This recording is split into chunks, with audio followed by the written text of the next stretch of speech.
श्री स्वामी समर्थ.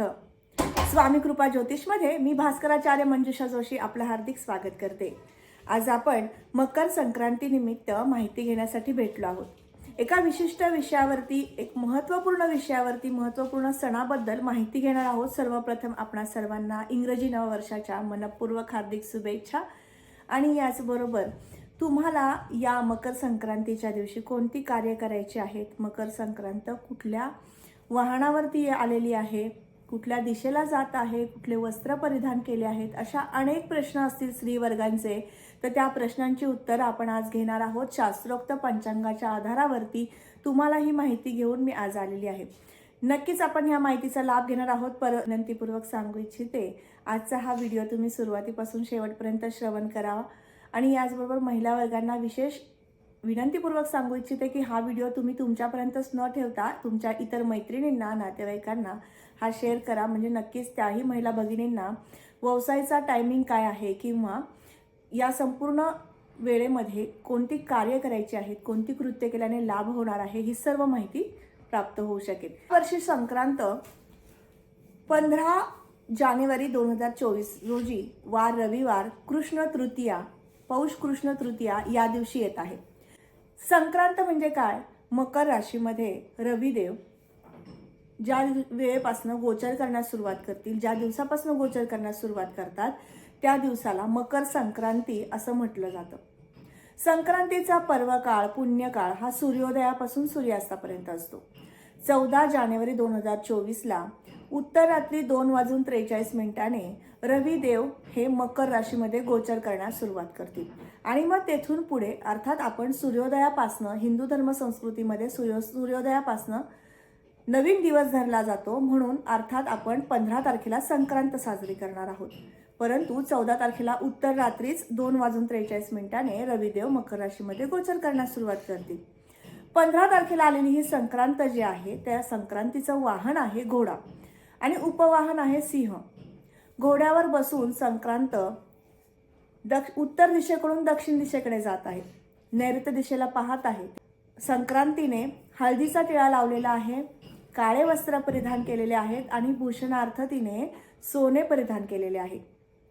संक्रांतीच्या हातामध्ये भाला आहे आणि तिने दुर्वा घेतलेले आहेत वासासाठी. ब्राह्मण जातीची आहे आणि तिने चित्रान्न भक्षण करत आहे.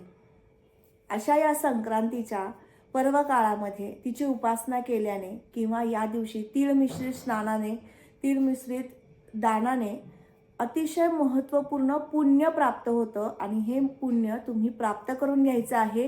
ही सर्व माहिती तुम्ही जाणून घेतल्यानंतर संक्रांतीचा दिवस म्हणजे आपण तिळगुळ वाटणं किंवा भांडे, नवीन वाण स्त्रिया लुटतात, एवढ्याचपर्यंत संक्रांत मर्यादित आहेत का? तर अजिबात नाही. संक्रांतीचं विशेष फळ म्हणजे स्नानाने मिळतं.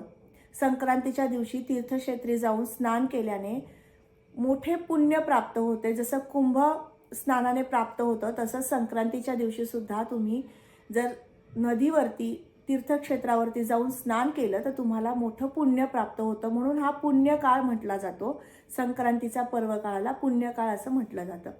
मग यावर्षी तुम्ही कुठल्या गोष्टी करायची नाही आहेत संक्रांतीच्या दिवशी? तर काळे वस्त्र परिधान करायचे नाही आहेत. हा सगळ्यात महत्त्वपूर्ण गोष्ट तुम्ही लक्षात ठेवायची आहे. कारण संक्रांतीने काळे वस्त्र नेसलेले आहे, त्यामुळे काळे वस्त्र महिला वर्गांनी त्या दिवशी धारण करायचे नाही.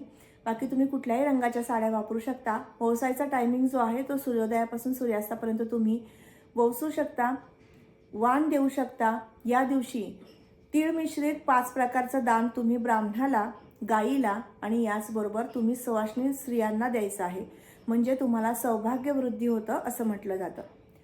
रविदेवांची विशेष उपासना संक्रांतीच्या दिवशी केल्याने तुम्हाला उत्तम आरोग्य प्राप्त होतं. मग ती विशिष्ट उपासना कोणती? तर रविदेवांचा जप करायचा आहे. रीम सूर्याय नमः हा जप केला तरी सुद्धा चालतो किंवा रीम आदित्याय नमः हा जप 108 वेळा सूर्याच्या उगवण्याच्या अगोदर म्हणजे सूर्योदयापूर्वी स्नान करून सूर्योदयाच्या टायमिंगमध्ये हा जप करायचा आहे. सूर्याला अर्घ्य द्यायचं आहे. अतिशय पुण्य फळ तुम्हाला नक्कीच प्राप्त होऊ शकेल. तुमच्या आरोग्यामध्ये वृद्धी होणं, सातत्याने जे आजारपण येत आहे घरामध्ये ते आजारपण कमी होणं, असे शुभ परिणाम प्राप्त होतील.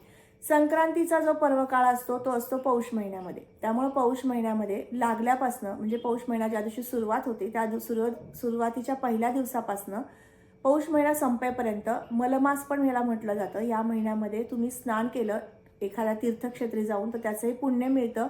विशेष पुण्य हे संक्रांतीच्या दिवशी तीर्थक्षेत्री स्नानाने मिळतं. मग या संक्रांतीच्या दिवशी विशिष्ट फळ प्राप्त व्हावं म्हणून दान दिलं जातं. तर स्त्रीवर्गाने कोणती दानं द्यावीत यासाठीचा हा माहितीपूर्ण व्हिडिओ. यामध्ये सर्वात प्रथम नवीन वस्त्र, नवीन एखादा अलंकार किंवा नवीन भांडं तुम्ही वाण म्हणून देऊ शकता. यामुळे सुद्धा पुण्यफळ प्राप्त होतं. आणि सगळ्यात जास्त पुण्य प्राप्त करून घ्यायचं असेल तर तीळ मिश्रित दान करा. या दिवशी तुमच्या घरामध्ये जर काही अशुभ लहरी प्राप्त झालेल्या असतील किंवा नकारात्मक ऊर्जा खूप वाढली असं वाटत असेल तर नक्कीच या दिवशी काय करायचं आहे, तीळ मिश्रित गूळ आणि तीळ एकत्र करून त्या मिश्रणाचा एक दिवा तयार करायचा आहे. तो तांदळात ठेवून तो दिवा प्रज्वलित करायचा आहे. देवघरासमोर ठेवून त्या दिव्याला हळदी कुंकू व्हायचं आहे, उदबत्ती लावायची आहे देवासमोर आणि हा संपूर्ण विधी करायचा आहे. यामुळे सुद्धा तुमच्या घरातील नकारात्मक ऊर्जा निघून जाईल आणि उत्तम आरोग्य वृद्धी होईल आणि घरामध्ये सुखशांती प्राप्त होईल. तर आजची ही महत्त्वपूर्ण माहिती तुम्हाला कशी वाटली नक्की कमेंट करून सांगा. आणि याचबरोबर कमेंटमध्ये श्री स्वामी समर्थ लिहिण्यास अजिबात विसरू नका. तुम्ही आपल्या चॅनलवर नवीन आहात तर नक्की सबस्क्राईब करायला विसरू नका. बेल आयकॉनला क्लिक करा म्हणजे असेच महत्त्वपूर्ण माहितीपूर्ण व्हिडिओ मला तुमच्यापर्यंत नेता येतील. चला तर मग आजच्या या माहितीला पूर्ण विराम देते. पुन्हा भेटूयात अशाच महत्त्वपूर्ण माहितीसोबत. तुमच्या जन्मलग्न पत्रिकेप्रमाणे तुम्हाला दैनंदिन जीवनशैली व्यतीत करताना काही अडचणी असतील, समस्या असतील आणि तुमच्या कुंडलीवरनं तुम्हाला मार्गदर्शनाची आवश्यकता वाटत असेल तर तुम्ही मला नक्की संपर्क करू शकता. माझा संपर्क क्रमांक सुद्धा मी इथे देत आहे. पुन्हा भेटूयात. श्री स्वामी समर्थ. जय जय स्वामी समर्थ. रामकृष्ण हरी.